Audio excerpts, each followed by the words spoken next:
আজ 15ই আগস্ট স্বাধীনতা দিবস। কোথায় দেশ স্বাধীন হয়েছে? তাহলে আমার সঙ্গে কেন এরকম হলো? আমি যেমন ডিউটিতে যাই তেমনই তো ডিউটিতে গিয়েছিলাম, বন্ধুদের সঙ্গে হাসি ঠাট্টা গল্প ইয়ার্কি, ওয়ার্ডে বসে রাতের ডিনারটাও করলাম। জানো তো মা, অনলাইন থেকে খাবার অর্ডার করেছিলাম, আমার পছন্দের খাবারটা। ভাবিনি এটা আমার লাস্ট খাওয়া হবে। তো যাই হোক, বসে বসে যখন পাহারা দিচ্ছি, ভোরের দিকে শরীরটা যখন ক্লান্ত হয়ে আসছে, চোখ জুড়িয়ে আসছে, তখন ঘুমিয়ে পড়লাম লাল চাদরটা জড়িয়ে। ভাবিনি এই ঘুমটাই আমার শেষ ঘুম হবে, জীবনের মতো চোখ বন্ধ করে নিতে হবে। কিছু অমানবিক মানুষরা আমার সঙ্গে যা করলো, ছি, তা বলার মতো নয়। কেন আমার সাথে এরকম হলো? কেন করলো আমার সাথে? আমি অনেকবার তাদের হাতে পায়ে ধরেছিলাম, আমায় ছেড়ে দাও, আমি বাঁচতে চাই, আমি বাঁচতে চাই। আমার কথা কেউ শোনেনি।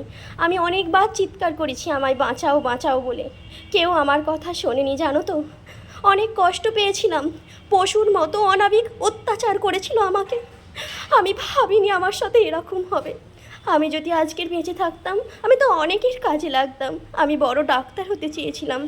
বাবা মা চেয়েছিল সারা জীবনের মতো আমার রাজকন্যা ডাক্তারি হয়ে বড় ডাক্তার হবে, মুখ উজ্জ্বল করবে। আমি তো সেই রকমই চেষ্টা করছিলাম, অনেক মেয়ের প্রাণ বাঁচানোর চেষ্টা করছিলাম। তাহলে আমার প্রাণটা নিয়ে কেন ছেলে খেলা করলো ওরা? ওদের শাস্তি চাই, ওদের শাস্তি চাই।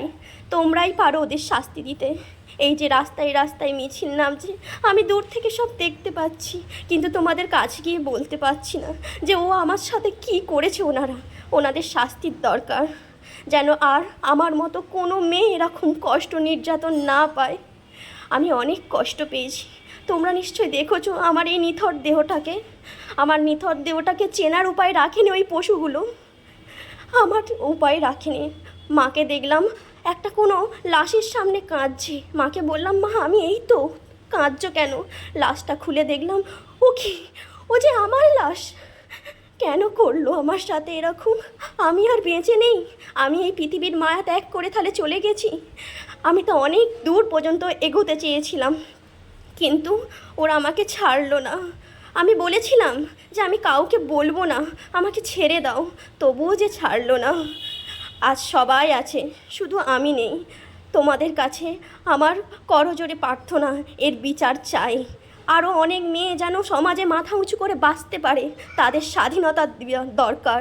এই স্বাধীনতা দিবসে আমি এটাই বলবো, মেয়েদের স্বাধীনতা দেওয়ার দরকার অনেক। আজ মেয়েদের কিচ্ছু নেই, নাকি মেয়েরা ভারত মাতা, মেয়েরা মায়ের সমান। তাহলে আমার সাথে কেন এরকম হলো? সবাইকে বলি, সবাইকে বলবো, দাদা ভাই বাবা সবাই মেয়েকে মেয়ের মতো দেখো, বোনের মতো দেখো, মায়ের চোখে দেখো। তাহলে এইরকম পশুর মতো আচরণ করা যাবে না। সবার কাছে করজোড়ে আমার অনুরোধ, কারোর সঙ্গে যেন এরকম না হয় যেটা আমার সঙ্গে হয়েছে। অনেক কষ্ট পেয়েছি, অনেক কষ্ট পেয়েছি। তোমাদের সেটা বোঝাতে পারলাম না, দেখাতে পারলাম না, বলতে পারলাম না, কারণ আমি যে অনেক দূরে চলে গেছি, আমি অনেক দূরে চলে গেছি।